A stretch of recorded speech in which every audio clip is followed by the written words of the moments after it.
საღამომშვიდობისა თქვენ უყურებთ აქტუალურ თემას. მე მაკა ცინცაძე ვარ. ჩვენი გადაცემის მოსმენა შეგიძლიათ რადიო პირველი არხის მეშვეობით FM 103 და 4-ზე.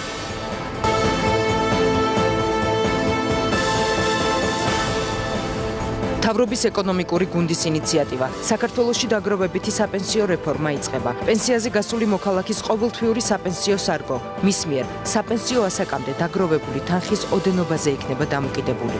რას გულისხმობს საპენსიო რეფორმა? რით განსხვავდება ამ დრომდე არსებული მოდელისგან და არსებობს თუ არა გარანტია, რომ საპენსიო ფონდზე ნეგატიურ გავლენას ვერ მოახდენს ინფლაცია და თანხა დაბრუნებადი იქნება. დეტალები რამდენიმე წამში.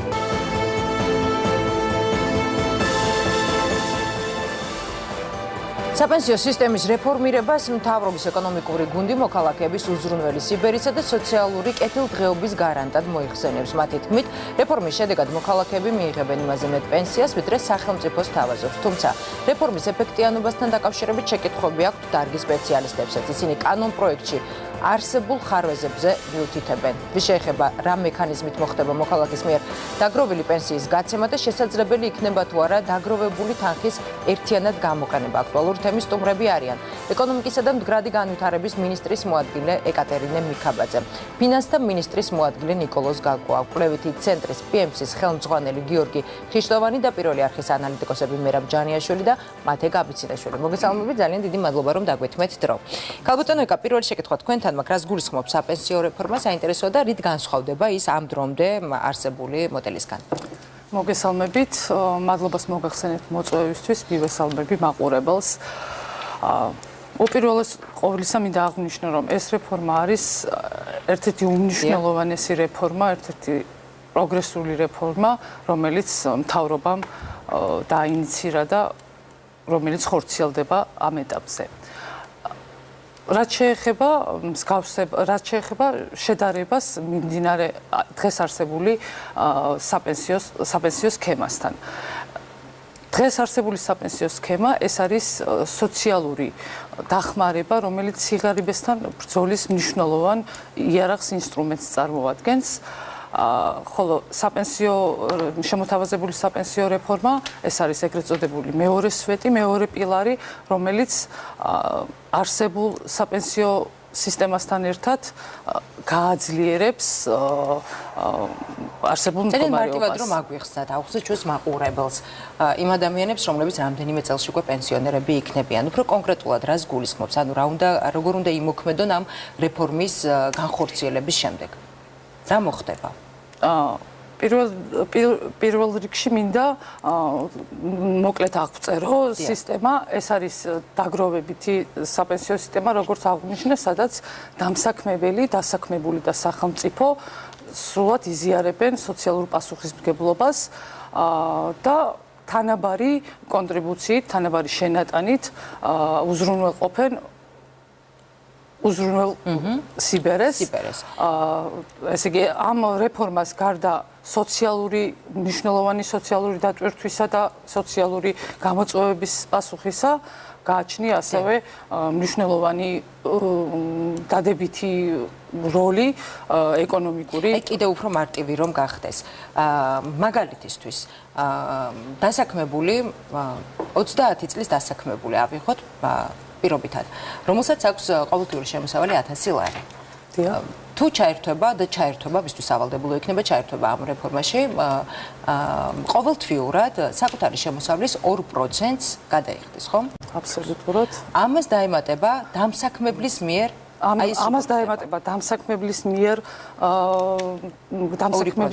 შეტანილი 2% და დამატებით სახელმწიფო ასევე უზრუნველყოფს 2%-ის შეტანას ინდივიდუალურ საპენსიო ანგარიშზე, შესაბამისად 30 წლის განმავლობაში მოხდება ამ 4%-ის, ანუ დასაქმებულისა და დამსაქმებლის მიერ გადახდილი 4%-ის 2%-ის დამატება თუ ხელფასის 2%-ის, დასაქმებულის ხელფასის 2%-ის დამატება. დასაქმებულის ხელფასის 2%-ის დამატება. გასაგებია. ბატონ ნიკოლოზ, იმისთვის რომ გავაანალიზოთ დაგეგმილი რეფორმის ეფექტიანობა ამ ნაწილზე რომ გავამახვილოთ ყურადღება, ძალიან მნიშვნელოვანი არის ვიცოდეთ ის მოდელები ვიცოდეთ, რომლის მიხედვითაც უზრუნველყოფილია პენსია მსოფლიოს სხვადასხვა ქვეყნებში. რა საერთაშორისო გამოცდილებები არსებობს და რომელ მოდელს ურჩევთ საქართველოსთვის და რატომ? დიახ, მადლობა და მოგახსენოთ კიდევ ერთხელ სტუდიაში მოწვევისათვის. გავმეორდები, რომ ეს არის ერთ-ერთი მნიშვნელოვანი რეფორმა, რომელიც ბოლო პერიოდის განმავლობაში საქართველოს მიერ იქნა განხორციელებული. უფრო მეტიც მე ვიტყოდი, რომ ეს არის ერთ-ერთი ალბათ ყველაზე მნიშვნელოვანი რეფორმა, რომელიც დამოუკიდებელი საქართველოს ისტორიაში შეიძლება განხორციელდეს. მისი მასშტაბები, როგორც ესე ვთქვათ, სოციალური დატვირთვა, ისე ეკონომიკური მნიშვნელობა ძალიან დიდი, ამიტომ ჩვენ თავარია რომ ვიცოდეთ და გვესმოდეს თუ რა მასშტაბის რეფორმასთან აგვაქვს საქმე, როდესაც ესე ვთქვათ ოპონენტები საუბრობენ რომ ვთქვათ ეს არის ძალიან დიდი მასშტაბის რეფორმა, ბუნებრივია ჩვენ ეს გვესმის, ჩვენ ამ რეფორმაზე მუშაობთ რამოდენიმე წელია, რეფორმის ფარგლებში ჩართული იყო პრაქტიკულად ყველა საერთაშორისო ორგანიზაცია, იქნება ეს მსოფლიო ბანკი, იქნება ეს საერთაშორისო სავალუტო ფონდი, აზიის განვითარების ბანკი და ესე შემდეგ, მაგალითად ერთ-ერთი ექსპერტი, რომელიც ამ სისტემას, ესე ვთქვათ, ამ სისტემას ჩვენ ყავდა და საბოლოო გადამუშავება რეალურად კანონპროექტის მოახდინა ის რამოდენიმე კვირის წინ, თითქმის წინ დაახლოებით დაინიშნა გაეროს საპენსიო ფონდის დირექტორად, ანუ რეალურად მაღალი დონის ესე ვთქვათ ექსპერტები ღებულობდნენ ამ სისტემაში მონაწილეობას. ჩვენ რეალურად გაანალიზებული გვაქვს პრაქტიკულად ყველა ქვეყნის მაგალითი, მოგეხსენებათ რეალურად ძალიან ბევრ ქვეყანას აქვს ეს სისტემა და ყველა განვითარებული ქვეყანას პრაქტიკულად აქვს ეს სისტემა დანერგილი. რეალურად ესე ვთქვათ, ჩვენი სისტემა რამოდენიმე მოდელს ეყრდნობა, მაგალითად ბალტიისპირეთის ქვეყნები იყო ყველაზე ესე ვთქვათ საინტერესო მაგალითი, ასევე შვედეთის სისტემა იყო მაგალითი და რაღაც მომენტები ასევე ბრიტანეთის საპენსიო სისტემიდან განმოვიყეთ. ზოგადად საპენსიო სისტემა რამოდენიმე განზომილებიანი რეფორმაა. ამიტომ ეს ყველა განზომილებაში რეალურად სხვადასხვა ქვეყნებს აქვს წარმატებული მაგალითები და ჩემის აზრით ჩვენ შევძელით ის რომ ყველა ამ თვალსაზრისით საუკეთესო პრაქტიკები შემოგვეღო თუ კონკრეტულად ესე ვთქვათ გექნება შეკითხვა ვთქვათ ამ მიმართულებებთან დაკავშირებით ბუნებრივია გავრცელდება უკაცრავად შეკითხვაზე შეგაწყვეტინეთ. რამდენად გამართლებული არის აი ეს ნაწილი მაინტერესებს განსაკუთრებულად ეს მოდელი საქართველოსთვის?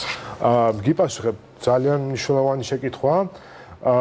ზოგადად ესე ვთქვათ სოფლიო პრაქტიკას რომ გადახვედოთ ვინ როდის მიიღო, რა ეტაპზე მიიღო ესე ვთქვათ აღნიშნული რეფორმა, ძალიან საინტერესო ესე ვთქვათ მსგავსებებია. რეალურად ქვეყნები, რომლების მთლიანი შიდა პროდუქტი მშპ-სთან მიმართებაში დაახლოებით 3000 და 5000-ის ფარგლებში ვისაც აქვს, აი ამ ეტაპზე იქნა ამ ქვეყნების მიერ მიღებული აღნიშნული რეფორმა, ანუ ეს იმას ნიშნავს, რომ ჩვენც სწორედ ესე ვთქვათ, ჩვენ მთლიანი შიდა პროდუქტთან მიმართებაში ერთ სულზე მთლიანი შიდა პროდუქტი დაახლოებით $4000, ანუ რეალურად პრაქტიკულად ყველა ქვეყანამ განვითარების ამ ეტაპზე მიიღო აღნიშნული რეფორმაზე გადაწყვეტილება და ჩვენ ანუ ისინი იმყოფებოდნენ ჩვენს მდგომარეობაში. იქნება ეს თქვათ რა კორეა, თქვათ ბალტიისპირეთი და ესე შემდეგ ჩილე და ესეთი ქვეყნები რეალურად იმ ეტაპზე დაახლოებით განვითარების იმ ეტაპზე როგორც საქართველოა. კაპიტანი ეკატერინე, საქართველოს ხელისუფლებამ ამ ეტაპზე აირჩია შერეული ტიპის მოდელი, ხომ? რამდენადაც ჩვენთვის არის ცნობილი, რაც გულისხმობს იმას, რომ გაიცემა პენსია უკაცრავად როგორც ბიუჯეტიდან, ასევე დაგროვებითი პენსიის დაგროვებულ თანხის გამოყენებაც მოხდება. მომავლოდ ხომ არ იგეგმება მხოლოდ დაგროვებით ნაწილზე გადასვლა? არანაირად შენარჩუნებული იქნება ეს სოციალური პენსია, რომელიც ამჟამად პირველი პილარი, ეგრეთ წოდებული პირველი სვეტი ფუნქციონირებს საქართველოში და მეორე სვეტი ეს იქნება აბსოლუტურად დამატებული ეს იქნება ორ სვეტზე დამდგარი სისტემა, რომელიც რა თქმა უნდა დროთა განმავლობაში ბატონმა ნიკომ ახსენა, რომ შეივსება მესამე პილარით. კიდევ მაინტერესებს შეკითხვები აქვს? მე უბრალოდ მაყურებელს რომ გავმარტოთ, ხო? მოდით აი მარტივი მაგალითი რო ავიღოთ, ადამიანი, რომლის შემოსავალი საშუალოდ 1000 ლარია და საქართველოს რეალობიდან გამომდინარე 1000 ლარის შემოსავალი საშუალო შემოსავალი. ხო, საშუალო ხელფასია, მაგრამ საშუალო შემოსავალი დღეს მოსახლეობის ახლობით ნახევარს არ აქვს. უფრო ნაკლებს კიდე ოფიციალური მონაცემებითაც. ანუ რო დავთვალოთ ადამიანი, რომელიც 20 წელი, 25 წელი აგროვებს 1000 ლარიან ხელფასს. პენსიაზე გასვლის შემთხვევაში რა თანხას მიიღებს დამატებით. ანუ ამ თანხას ესე თქვა. ბუნებრივია ეს ყველა გათვლა ჩვენ გაკეთებული გვაქვს 1000 ლარიანი ხელფასის ფარგლებში, თქვა ადამიანი, რომელიც დღეს არის 30 წლის, საპენსიო ასაკის მიღწევისთვის, ის აიღებს 490 ლარს. დაახლოებით დავაკონკრეტებ, რომ ეს 490 ლარი არის დღევანდელი მსყიდველ თუნარიანობის თანხა. ანუ არა ინფლაციაზე, ანუ დღევანდელი, ესე თქვა 2090 ლარში შედის თუ არა არსებული ფასი. არა, ეს არის ზედნაშენი, ეს არის ზედნაშენი, ამას დაემატება ეს ესე თქვა სოციალური პენსია, რომელიც ბუნებრივია გაიზრდება და ბუნებრივია გაიზრდება ინფლაციაზე მნიშვნელოვნად მეტად. ანუ რეალურად ჩვენთვის ამოსავალი წერტილი არის ორი. ერთი რომ ერთი პრაქტიკულად, იმიტომ რომ ეს არის მაღალი ჩანაცვლების კოეფიციენტი. ანუ ჩვენ გვინდა ღირსეული პენსია, რასაც ქვია, მაღალი ჩანაცვლების კოეფიციენტი, ანუ პენსია საშუალო ხელფასთან მიმართებაში, ან პიროვნების ხელფასთან მიმართებაში იყოს საკმაოდ მაღალი. დღეს ეს მაჩვენებელი გვაქვს დაახლოებით 17-18%, რაც ევროპის მასშტაბით ყველაზე მცირე ალბათ 50%. და რამდენ პროცენტი ჩვენ გვინდა დაახლოებით ეს მინიმუმ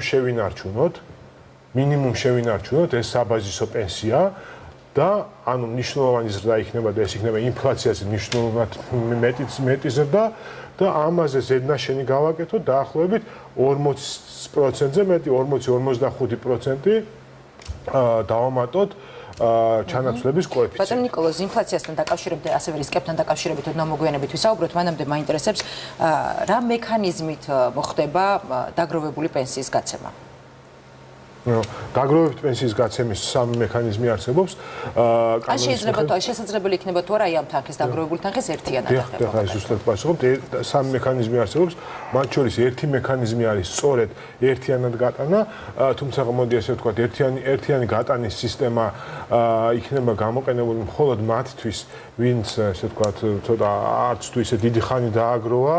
ვერ შეძლო ესე ვთქვათ მნიშვნელოვანი თანხის დაგროვება და ვთქვათ ეს გავაწილვადოთ ხანგრძლივ პერიოდში შეიძლება მისთვის ეს უმნიშვნელო ზრდა იყოს და უმნიშვნელო მატება იყოს, ამიტომ ეს შესაძლებლობა არსებობს ერთიანი გატანის, ასევე მეორე შესაძლებლობა ეგრეთ წოდებული პროგრამული გატანის შესაძლებლობა. ის რას გულისხმობს ეს პროგრამა? ის ზუსტად დავაკონკრეტებდი. რამდენ წელზე მოხდება გადანაწილება? გადანაწილება ამ პროგრამული გატანის მიხედვით ხდება იმ წლების იმ რაოდენობაზე, რა რაოდენობაც, ესე ვთქვათ, სტატისტიკურად არსებობს საშუალო სიცოცხლის ხანგრძლივობა, ესე ვთქვათ. საშუალო სიცოცხლის ხანგრძლივობა განსხვავებულია ყოველი ასაკისათვის, ესე ვთქვათ. საშუალო სიცოცხლის ხანგრძლივობა, როდესაც ვსაუბრობთ, რომ არის 72 წელი, ეს არის ზოგადად, ესე ვთქვათ, დაბადებისთანავე, მაგრამ საშუალო სიცოცხლის ხანგრძლივობა პირობითად 65 წლის ადამიანისთვის განსხვავებულია. ეს არის დაახლოებით 87 წელი, ესე რომ ვთქვათ, და 70 წლის ადამიანისთვის ეხლა მაქვს მაგალითად უკვე ანუ 65-ისთვის არის 77, 70-ისთვის 79. ეს ხანგრძლივობა. დიახ, აი სწორედ ეს არის კანონის ითვალისწინებს ამას, რომ მოქალაქეს ასევე თავად გადაწყვიტოს რამდენ წელზე გადაანაწილებს მის მიერ დაგროვებას. სწორედაც ესე არის, თვლით რომ ეს ძალიან დიდი მადლობა ამ შეკითხვისთვის. ეს სწორედაც ესეა, ანუ არჩევანი მოქალაქეზეა, ეს მონაწილეზეა, თუ რამდენ ხანზე შეუძლია მას გადაანაწილოს აღნიშნული პენსია, უფრო მეტის არჩევანი არის ასევე იმ მოქალაქეზე, თუ მიაღწია 65 წლის ასაკს, პირობითად მამაკაცმა 60 წლის ასაკს ქალბატონმა, შეიძლება მან გადაწყვიტოს, რომ ის ჯერ კიდევ აქტიურ ცხოვრებას ეწევა, ჯერ კიდევ მუშაობს, ანუ გააგრძელოს. ჯერ კიდევ დაგროვება გააგრძელოს დაგროვება იმისათვის, რომ შემდგომ პენსია კიდევ უფრო მეტი იყოს. კი ბატონო, მათე გისმენთ. მოგესალმებით, დიდი მადლობა მოგზაურობისთვის და მეც უერთდები ზოგად პათოს, რომ ეს რეფორმა თავის მასშტაბით და მნიშვნელობით ნამდვილად მნიშვნელოვანია და მასშტაბურია. თუმცა ასევე ეს იქნება კარგი, თქვა, წარმატების შემთხვევაში მისი გავლენა იქნება დადებითი. თუმცა რისკების შემთხვევაში და უარყოფითი შედეგის შემთხვევაში ასევე მნიშვნელოვანი და მასშტაბური იქნება უარყოფითი გავლენა არა მარტო მოსახლეობაზე, არამედ ქვეყნის ეკონომიკურ და ფისკალურ პოტენციალზე, ხო? ახლა სანამ ეკონომიკურ ნაწილში უფრო ჩავღმავდებით, იმიტომ რომ რამოდენიმე კითხვა აქვს, მე მინდა ცოტა საკითხის პოლიტიკური კუთხიდან შევხედოთ ამ საკითხს.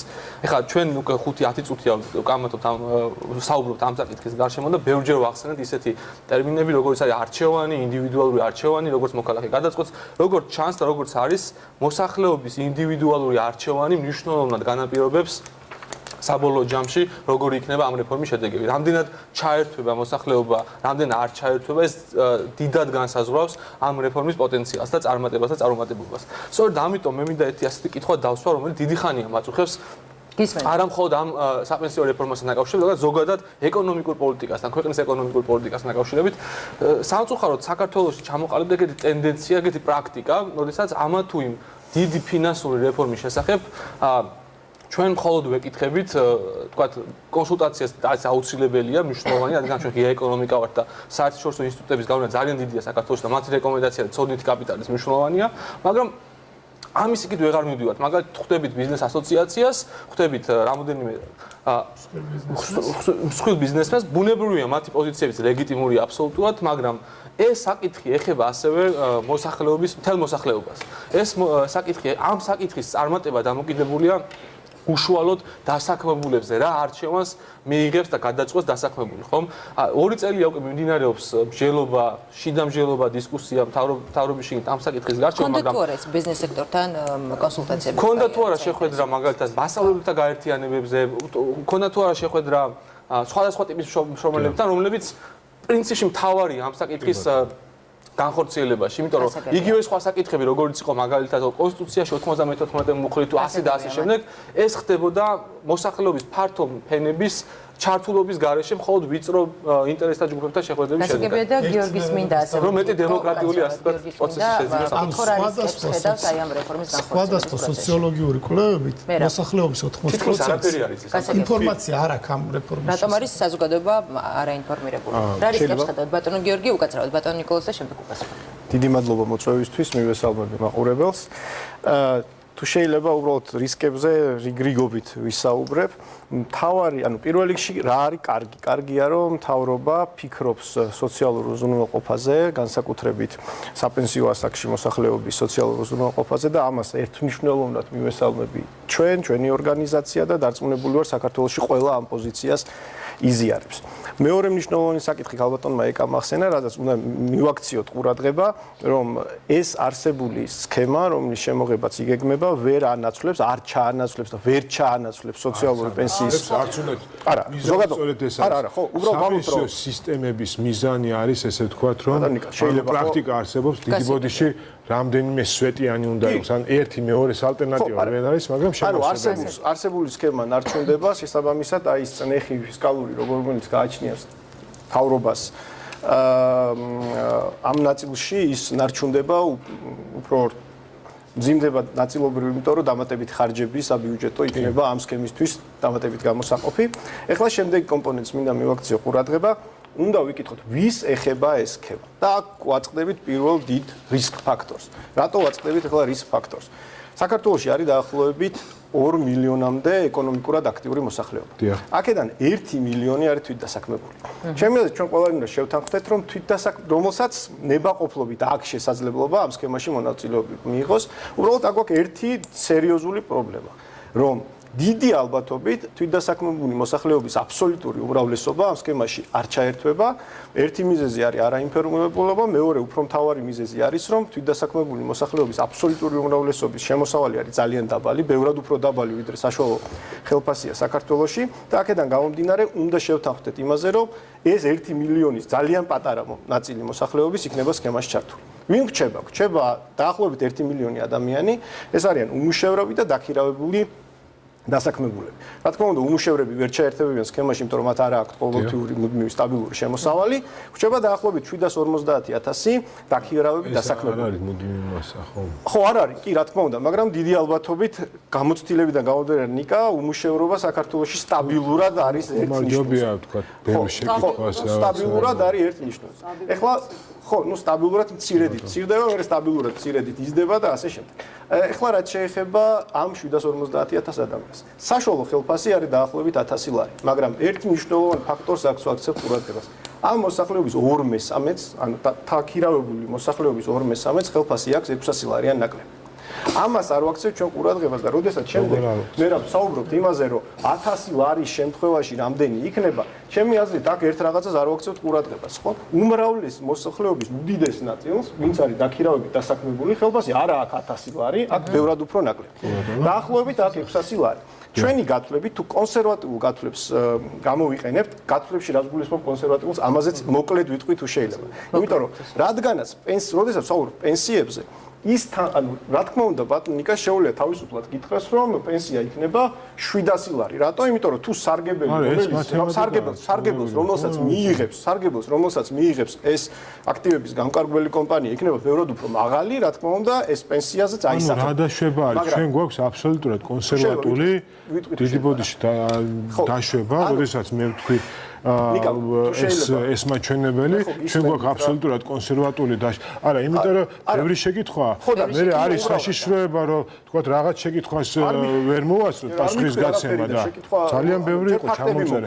ამიტომ მნიშვნელოვანია, რომ შეკითხვა არ დარჩეს გამოცემული. ანუ ჩვენ გვაქვს განუმარტა უბრალოდ, ჩვენ გვაქვს დაახლოებით 5%-იანი რეალური შემოსავლიანობა დაგეგმილია, რაც ვიკამათოთ რამდენად რისი თქმა მინდა უბრალოდ რომ უმრავლესი მოსახლეობა, ანუ 2/3 დაქირავებული დასაქმებულების არის ხელფასი არის 600 ლარამდე და ჩვენი გათვლებით, კონსერვატიული გათვლებით, რომელიც ასევე 5%-იან სარგებლიანობას გულისხმობს, დაახლოებით ჩანაცვლების კოეფიციენტი, რაც ძალიან მნიშვნელოვანი კოეფიციენტია, განმარტავ კიდევ ერთხელ, ეს არის პენსიის ოდენობა შეფარდებული იმ საშუალო ხელფასთან, რომელიც გააჩნია ადამიანს, სანამ გავიდოდა პენსიაზე, გაიზრდება დაახლოებით 5-6%-ით, ანუ 30%-იანი ჩანაცვლების კოეფიციენტი 600 ლარის შემთხვევაში 180 ლარი როცა გაქვს პენსია, დავაზუსტეთ ნიკა, გაიზრდება დაახლოებით 36%-ამდე, რისი თქმა მინდა. ანუ რა დავაზუსტოთ, გიორგი, თუ შეიძლება. დავაზუსტოთ. აღნიშნული მეორე პილარი თქვენი გათვლებით რამ პროცენტულ პუნქტს ქმნის ჩანაცვლების კოეფიციენტში. ნიკა დავაზუსტებ მაშინ თუ, მაგრამ ანუ იმიტომ რომ აზრი მდგომარეობს, ციფრებით ვსაუბრობ, ჩავშალოთ ციფრები, იმიტომ რომ ვინმე შეცდომაში არ შევიდეს ესე თქვა. შეცდომაში აზრი არის მთავარი, რომ აბსოლუტურ უმრავლესობას იმ დასაქმებულების, რომლებიც არიან დღეს დაახლოებით 600 ლარიანი ყოველთვიური შემოსავლით, მათი ჩანაცვლების კოეფიციენტი უმნიშვნელოდ ჩვენი გათვლებით დაახლოებით 6%-ით გაიზრდება. მეტით არა. რაც ნიშნავს იმას, რომ იმ 2 მილიონი ადამიანიდან ძალიან ცოტა ნახავს პირდაპირ სარგებელს, იმიტომ რომ მიიღებს ამ სქემაში მონაწილეობს და აბსოლუტური უმრავლესობა დასაქმებულებთან დაკავშირებითაც მაინტერესებს აუცილებლად ბატონ ნიკოლოზ, ხდება ამაზე ვიყასუხოთ. ეს 6%-იანი ზრდა გადის მიღმა საპენსიო რეფორმის, ეს უფრო მათემატიკის რეფორმირების ცდელობა იყო და მეტი არაფერი. ნუ შეკითხვა დავსვი თქვათ, რამდენით გაზდის თვითონ მეორე პილარის ამას, ეს ციფრი რეალურად ალბათ არ შეიძლება ვერ მივიღებთ. უფრო მეტი დაახლოებით ყველაზე კონსერვატული გათვლით ეს არის დაახლოებით 35-40%, რითაც ესე ვთქვათ გაიზრდება ჩანაცვლების კოეფიციენტი მარტო ამ მაჩვენებლიდან გამომდინარე, ჩვენ შეიძლება ვიკამათოთ ვთქვათ ბუნებრივია თუ 60 წლის ასაკში დაიწყო შენატანების განხორციელება, რა თქმა უნდა ვერ მოასწრებს, მაგრამ მე ვამბობ დაახლოებით 30 წლის ასაკში თუ დაიწყო შენატანების განხორციელება, დაახლოებით ეს არის 45%-იანი ჩანაცვლების კოეფიციენტი დამატებით. ხო, დამატებული. არარეალისტური გათვლებია. სამწუხაროდ 60%-ზე არარეალისტური გათვლებია. მაკა შეიძლება ძალიან მოკლედ შეიძლება მე ძალიან ბევრი შეკითხვა დამჭა გივერეს მეორე საკითხი, რასაც მინდა მაკა შევეხო, აქ ძალიან მნიშვნელოვანი საკითხია მემაჩნია, რომ რთულდება ბიზნესის კეთება როგორც ასეთი. რატომ რთულდება? იმიტომ რომ ძალიან ბევრი დამატებითი ადმინისტრაციული აქტივობის განხორციელება უწევს ბიზნესს ამ კონკრეტულ შემთხვევაში იქიდან რადგანაც ამ სქემის ფარგლებში ბიზნესს უწევს განსაკუთრებით მცირე და საშუალოზე გავამახვილებთ ყურადღებას დამატებითი აქტივების განხორციელება, რადგანაც უნდა მოხდეს დამატებითი ადმინისტრირება აი ამ პროცესის კანონი წავიკითხათ და არ დაგებადებოდეთ ეს შეკითხვა. არა, როგორ არა. დამატებითი ადმინისტრირების შეკითხვა არის და რაღაც როა. ხდება თუ არა ამ ბიზნესის კეთება ამ იმას. რა თქმა უნდა, ამ რეფორმის ფარგლებში დაგეგმილია ძალიან მნიშვნელოვანი, ესე ვთქვათ, ადმინისტრების სისტემის გამარტივება. ეს იქნება გეგმავთ ერთ-ერთ ყველაზე ნოვატორული სისტემის დანერგვა საქართველოში, რომელიც იქნება არა მხოლოდ მსოფლიო მასშტაბით, ეს არის თქვათ საერთაშორისო ორგანიზაციების რეკომენდაციებზე დაყრდნობით, რომელიც რეალურად ჯერ ქვეყნებს არ განუხორციელებთ, ეს არის ეგრეთ წოდებული ავტომატური დეკლარირების პრინციპის დანერგვა, რომელზეც შეიძლება ესე ვთქვათ ეს ცალკე გადაცემის თემა შეიძლება არსებობდეს. ყოველ შემთხვევაში ჩვენ ცალსახად გვინდა ვთქვათ, ეს არა მარტო ზოგადად არ მაქვს დრო უბრალოდ რაღაც არგუმენტი მოყავს და მე კი მესმის, მაგრამ ნიკა ძალიან აქტიურად ერთვება ჩემ იმაში და ჩავერთვე, იმიტომ რომ ალბათ ეს ნაწილი კანონპროექტის არ წაგიკითხავთ და ანუ გეგმებზე იქ ბევრი საუბარია, მაგრამ კონკრეტულად ჯერჯერობით ეს სისტემა არ არსებობს, ხო ნიკა? როდის იქნება მაშინ ეს ახალი დეკლარირება? სისტემა უნდა დაინერგოს, ესე ვთქვათ, სისტემის გაშვება იგეგმება მიმდინარე წლის მესამე კვარტალში, როგორც ვთქვით, და შესაბამისად მაგ დროისათვის უკვე ეს სისტემაც იქნება არსებული და მოქნილი სისტემა. ერთი შეკითხვა მაქვს თვითდასაქმებულებთან დაკავშირებით, რადგან საქართველოში საკმაოდ ბევრი თვითდასაქმებულია და დარწმუნებული ვარ, რომ ჩვენი მაყურებლების შესაძლოა უმრავლესობაც სწორედ თვითდასაქმებული იყოს. როგორ უნდა მოხდეს მათი შემოსავლების აღრიცხვიანობა? ისარგებლებენ, მოახერხებენ თუ არა ისინი ამ რეფორმის სარგებლობას? რა თქმა უნდა, ამოცანაც სწორედ ეს არის, რომ მაქსიმალურად ესე ვთქვათ, გაუხსნათ აღნიშნული რეფორმა საქართველოს ყველა მოსახლეს, საქართველოს ესე ვთქვათ, ყველა დასაქმებულს, იქნება ის დასაქმებული თვითდასაქმებული, აქ ძალიან ბევრი შეკითხვა დასაქმებულების შემთხვევაში როგორ იქნება? კი ბატონო. ძალიან ბევრი შეკითხვა იყო, მაშინ ამ შეკითხვით დავიწყე და შემდეგ სხვა შეკითხვებიც უპასუხოთ რო არ დაგვჩეს. პირველ რიგში რაც შეეხება თვითდასაქმებულებისთვის, ესე ვთქვათ, სისტემა არის აბსოლუტურად ღია და გახსნილი. მათთვის ეს არის ნებაყოფლობითი სისტემა, ანუ მათ შეუძლიათ ესე ვთქვათ, თავისი ყოველწლიური შემოსავალი დაადეკლარირონ ერთჯერადად, რის შედეგადაც ესე ვთქვათ, თავრობა გაუზრდის მათ შენატანს და დაამატებს 2%. როგორ უნდა მოახერხოს მაგალითად ტაქსის მძღოლმა ბატონ ნიკოლოზ ბატონ ეკატერინე, რომელთა შემოსავალი ყოველდღიურად არის სხვადასხვაგვარი. რეალურად აღნიშნული სისტემა ტექნიკური შესაძლებლობაც კი არ არსებობს, რომ აღნიშნულ სისტემაში ჩაერთოს ეგრეთ წოდებული არაფორმალური სექტორი, ანუ ის სექტორი, რომელიც რეალურად ალბათ არ ახდენს გადასახადების გადახდას, ანუ არის ჭრილოვანი სექტორი, მალავს გადასახადებს, ანუ მათთვის რეალურად ეს სისტემა კიდევ ერთი შეკითხვა თვითდასაქმებულებთან დაკავშირებით. დავამთავრებ მანამ სანამ ისინი თვითონ არ გადაწყვეტენ, რომ გამოვიდნენ ჭრილიდან და ლეგალურად გააგრძელონ ბიზნეს საქმიანობა. ყველა ის თვითდასაქმებული, რომელიც ესე ვთქვათ, საგადასახადო კოდექსი მათ შორის ვახსენეთ სოფლის მეურნეობის დასაქმებული, ყველა ეს აღნიშნული ადამიანები, ისინი მათ შეუძლიათ მიიღონ მონაწილეობა სისტემაში. ბუნებრივი არსებობს ესე ვთქვათ, ეჭვი და აბსოლუტურად დასაბუთებული პირველ წელსვე ჩვენ არ აგვაქვს მოლოდინი, რომ მათი მონაწილეობა 100%-იანი იქნება, თუმცა ჩვენი რეფორმის ერთ-ერთი მიზანია, რომ თანდათანობით გავზარდოთ ამ რეფორმის მიმართულება, გავზარდოთ ასეთი პიროვნებების ჩართულობის მასშტაბი. ბატონ ნიკოლოზ, როდესაც ჩვენ დასაქმებულებზე არის საუბარი, გასაგებია ამ შემთხვევაში, რომ ჩვენ ვიხდით 2%, 2% იხდის დამსაქმებელი და 2% იხდის სახელმწიფო. როგორ ხდება თვითდასაქმებულების შემთხვევაში? როგორ ნაწილდება ეს 2-2-ის პრინციპი? ასევე მინდა დავაზუსტო, ეს 2%, რომელსაც დასაქმებული დამსაქმებელი ხდის, ეს არის დაუბეგრავი 2%, ანუ იდეაში, თქვათ, სხვა შემთხვევაში ეს რო არ გადაეხადა 1.6%, ანუ რეალური შენატანი, ესე ვთქვათ, დამსაქმებლის მიერ და დასაქმებულის მიერ ძალიან მნიშვნელოვანი არის 1.6% და არა 2% და მთავრობა რეალურად თმობს 2.8%-ს, რაც ჯამურად დაახლოებით 210 მილიონია. დათვლილი თუ გაქვთ პირველ წელს რამდენი დაგიჭდება თვითდასაქმებულების შემთხვევაში როგორ ხდება? რამდენ პროცენტს იხდის თვითდასაქმებული და სახელმწიფო? პირველი წლის 4% იხდის თვითდასაქმებული. ბატონო ეკატერინე, გისმენთ. თვითდასაქმებული იხდის 4%-ს და სახელმწიფო იხდის ამ შემთხვევაში 2%-ს. რის 4%-ს იხდის ქალბატონი? შემოსავლის 4%-ს, დადეკლარირებული შემოსავლის 4%-ს. და დეკლარირება უნდა მოახდინონ თვითდასაქმებულებას ყოველ შემთხვევაში რეფორმაში.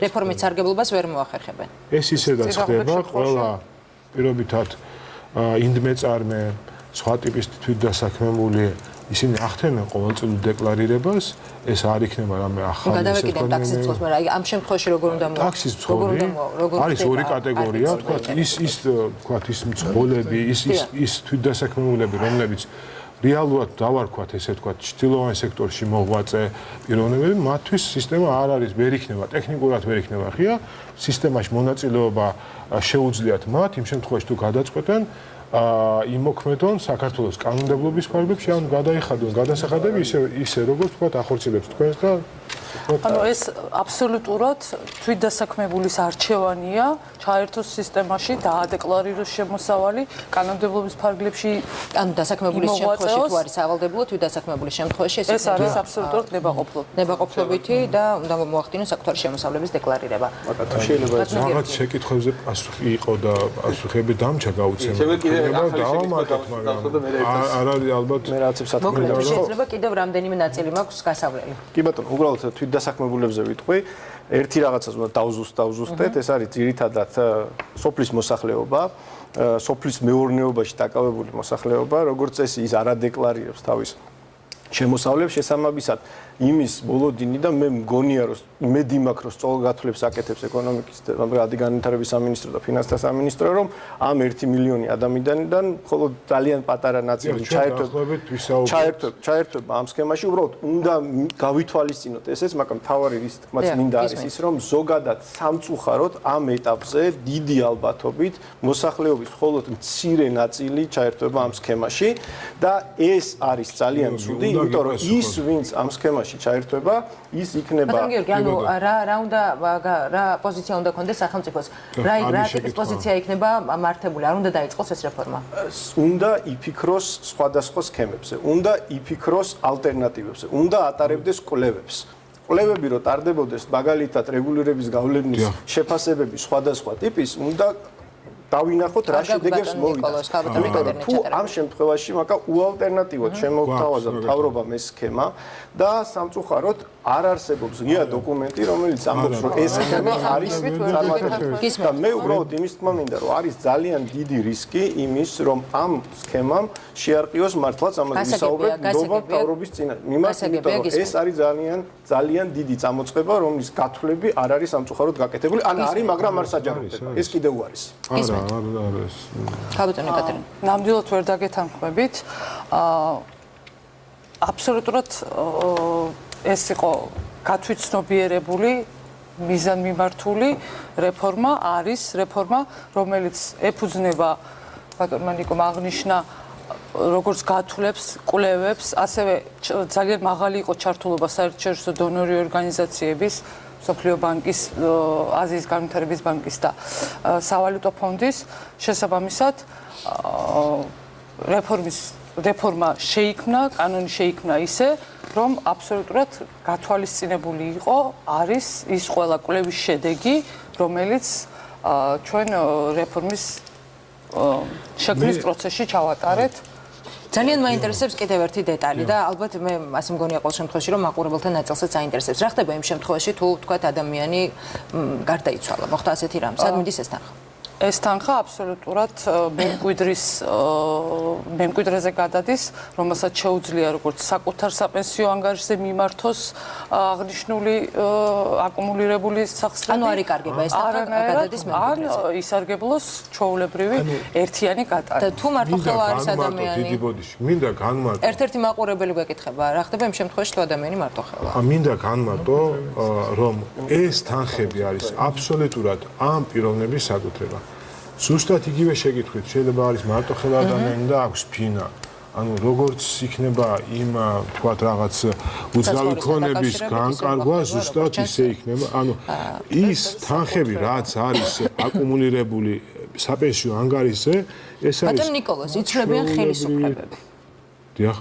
აუცილებლად უნდა ვისაუბროთ ამ ნაწილზე და ამ დრომდე არსებული გამოცდილების მიხედვით ყოველ შემთხვევაში თუ გადავხედავთ ახალი ხელისუფლება ხშირ შემთხვევაში არის ესეთი შემთხვევები, როდესაც რიგ შემთხვევაში პასუხისმგებლობას არ იღებს წინა ხელისუფლების მიერ განხორციელებულ რეფორმებზე. როდესაც ეს გრძელვადიან პერსპექტივაზე გათვლილ რეფორმაზე არის საუბარი, რომელიც 20-25 წელი მაინც არის ამ რეფორმის განსახორციელებლად და თქვათ მე რომ მივახციო საპენსიო ასაკს, 25 წელი არის საჭირო, ხომ?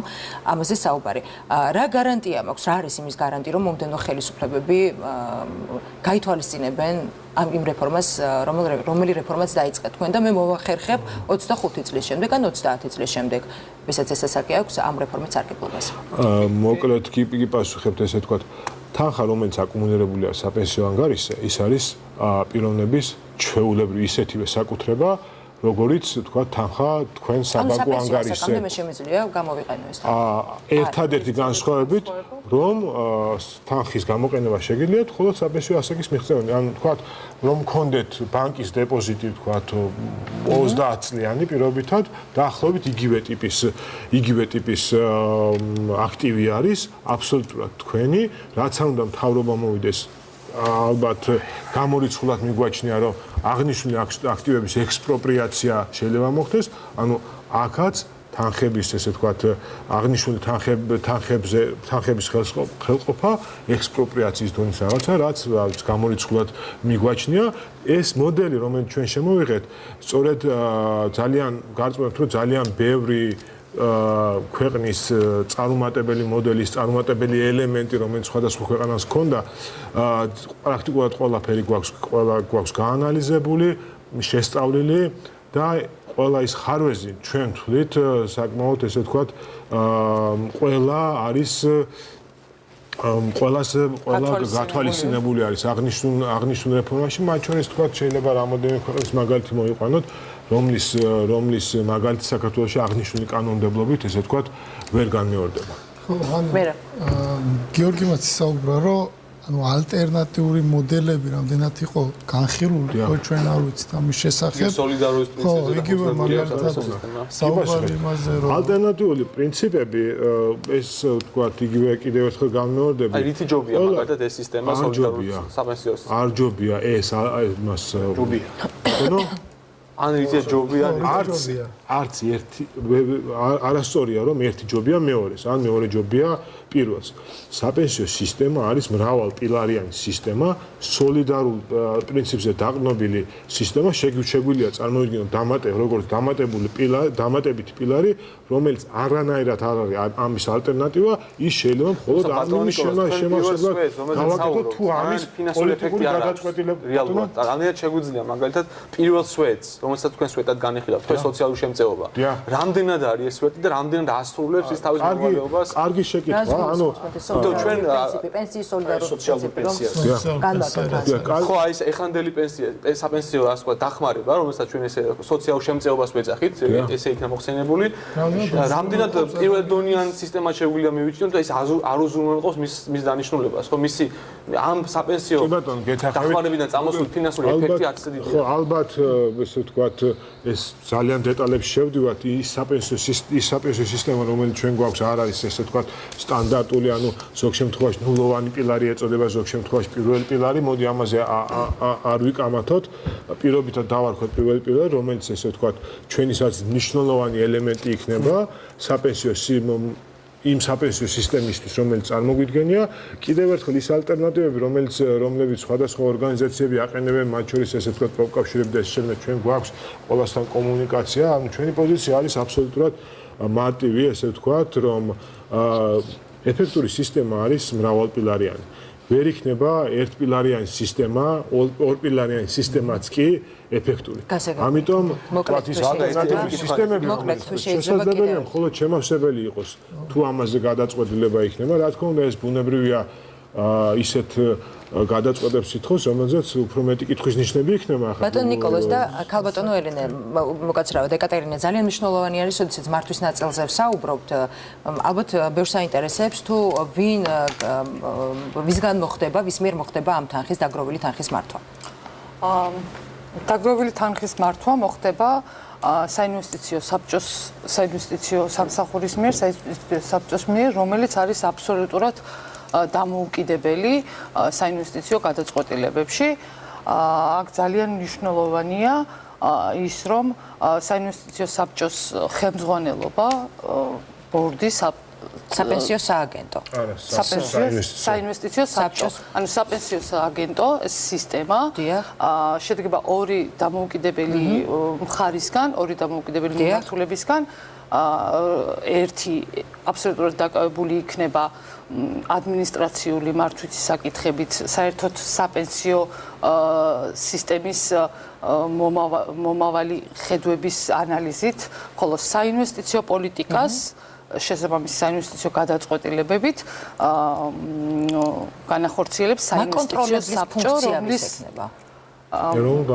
პასუხისმგებელი ვინ იქნება აი ამ თანხებზე? პასუხისმგებელი იქნება საინვესტიციო საბჭო. ეროვნული ბანკის ზედამხედველებს, ანუ მისი მაკონტროლებელი ვინ იქნება? ეროვნული ბანკი. კი ბატონო. ეროვნული ბანკი კანონმდებლობის მიხედვით მაყურებელს შესაძლოა გაუჩნდეს ძალიან ლეგიტიმური შეკითხვა. ხომ არ არის თუნდაც თეორიული საშიშროება იმის, რომ თქვათ სააგენტო შესაძლოა მოექცეს საბჭო მთავრობის გავლენის ქვეშ. თეორიულად, თქვათ, დავუშვათ ასეთი რამ. პრობლემურ პერიოდში მთავრობამ შესაძლოა თქვათ საპენსიო ფონდის თანხა ბიუჯეტის საჭიროებისამებრ გამოიყენოს, ან მიმართოს. თუნდაც თქვათ ბიუჯეტის დეფიციტის დასაფარად.